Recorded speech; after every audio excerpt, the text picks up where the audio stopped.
जम्मू के नगरोटा में सेना के कैंप पर हमला करने वाले आतंकी संसद हमले के दोषी अफजल गुरु की फांसी का बदला लेने आए थे। उनके पास से जो पर्ची मिली है उससे खुलासा हुआ है। पर्ची पर उर्दू में लिखा है अफजल गुरु के इंतकाम की एक किस्त। साथ ही आतंकियों के पास से खतरनाक केमिकल्स भी मिले हैं। ऐसे में आशंका इस बात की भी जाहिर की जा रही है कि आतंकी नगरोटा में केमिकल अटैक की फिराक में थे। हमले में सेना के सभी शहीदों का आज उनके पैतृक गांव में अंतिम संस्कार किया जाएगा। राष्ट्र पाकिस्तान या कौम आतंकी के रूप तो छोड़ना नहीं चाहिए। अभी बहुत हो गया, बहुत हो गया। पूर्व रक्षा मंत्री और कांग्रेस नेता ए.के. एंटनी ने आरोप लगाया है कि लापरवाही की वजह से नगरोटा में सेना के कैंप पर आतंकी हमला हुआ।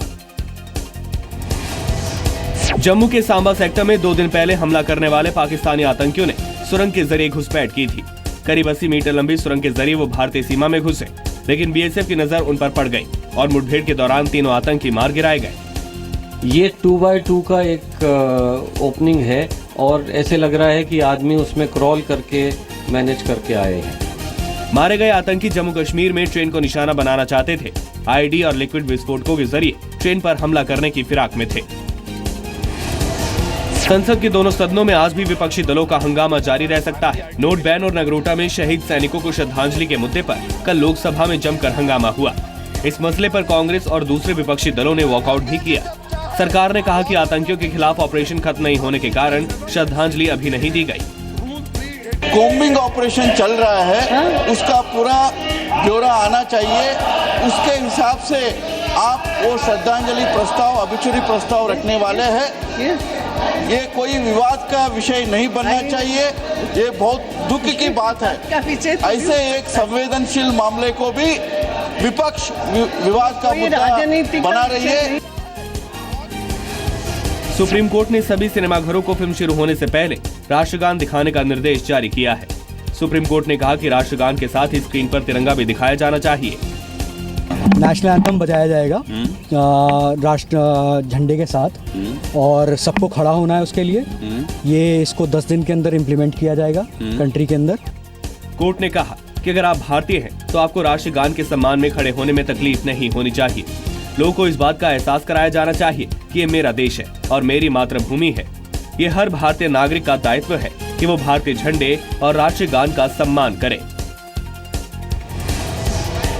संसद में भी कैशलेस सुविधा की शुरुआत हो गई है। लोकसभा अध्यक्ष सुमित्रा महाजन ने कल संसद कैंटीन में कैशलेस सुविधा का उद्घाटन किया। फूड कमेटी के चेयरमैन जितेंद्र रेड्डी ने कहा कि संसद परिसर में स्थित सभी कैंटीन में खाने का भुगतान अब क्रेडिट या डेबिट कार्ड के माध्यम से किया जा सकता है। संसद में आने वाले समय में ई-वॉलेट की सुविधा भी शुरू की जाएगी। अमृतसर में होने वाले हार्ट ऑफ एशिया सम्मेलन में भारत पाकिस्तान के बीच द्विपक्षीय बातचीत होने के आसार नहीं है। विदेश मंत्रालय के मुताबिक बातचीत के लिए पाकिस्तान ने कोई अनुरोध नहीं किया है। We have not received any request from Pakistan for a bilateral meeting on the sidelines of the Heart of Asia Ministerial Conference.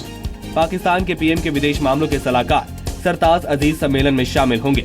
विदेश मंत्री सुषमा स्वराज बीमार होने की वजह से सम्मेलन में शामिल नहीं होंगी। उनकी जगह वित्त मंत्री अरुण जेटली भारतीय दल का नेतृत्व करेंगे। पाकिस्तान के कब्जे वाले कश्मीर से आए शरणार्थियों के लिए कैबिनेट ने 2000 करोड़ के पैकेज को मंजूरी दी है। 36,000 से ज्यादा विस्थापित परिवारों को इसका फायदा होगा। कैबिनेट के फैसले से हर परिवार को करीब 5.5 लाख रुपए मिलेंगे। कैबिनेट ने इसके अलावा भी कई अहम फैसले किए हैं। कैबिनेट ने मुंबई में उपनगरीय रेल परियोजना के तीसरे चरण को भी मंजूरी दी है। करीब 11,000 करोड़ की लागत से परियोजना अगले 5 साल में पूरी होगी। ओबीसी की केंद्रीय लिस्ट में 15 नई जातियों को जोड़ा गया है। कैबिनेट ने सैलानियों और विदेशी कारोबारियों के लिए वीजा नियमों में ढील देने का भी फैसला किया है।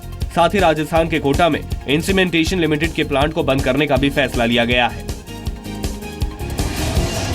कांग्रेस उपाध्यक्ष राहुल गांधी का ऑफिशियल ट्विटर अकाउंट हैक हो गया है। हैक होने के बाद राहुल गांधी के ट्विटर से कई आपत्तिजनक ट्वीट किए गए। राहुल गांधी के ट्विटर अकाउंट से जहां गांधी परिवार और कांग्रेस के लिए अपशब्दों का इस्तेमाल किया गया, वहीं मोदी सरकार की नोटबंदी का समर्थन भी किया गया। कल रात करीब 8:40 पर राहुल गांधी का ऑफिशियल ट्विटर अकाउंट हैक हुआ और लगभग 1 घंटे तक इससे ट्वीट होते रहे। कांग्रेस ने हैकिंग के खिलाफ एफआईआर दर्ज कराने की बात कही है। कांग्रेस ने कहा कि ऐसी हरकतों से राहुल गांधी की आवाज को दबाया नहीं जा सकता।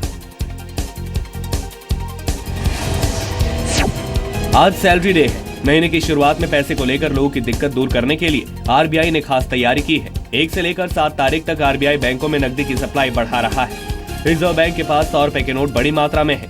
इसीलिए सरकार की सभी प्रिंटिंग प्रेस फिलहाल 500 रुपए के नोट छाप रही है। वहीं आरबीआई की प्रिंटिंग प्रेस में 500 और 2000 के नोट छापे जा रहे हैं। 500 के नोट की सप्लाई बढ़ाने के बाद एटीएम से नकदी निकालने की लिमिट भी बढ़ाई जा सकती है। फिलहाल एक दिन में एटीएम से 2500 रुपए निकाले जा सकते हैं। नाभा जेल से फरार दिल्ली में गिरफ्तार किए गए खालिस्तानी आतंकी हरमिंदर सिंह मिंटो ने पुलिस पूछताछ में बड़ा खुलासा किया है।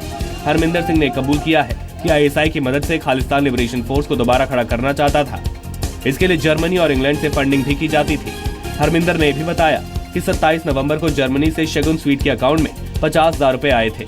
ये पैसा हरमिंदर के लिए भेजा गया था, लेकिन उससे पहले ही हरमिंदर समेत 5 कैदी जेल से फरार हो गए।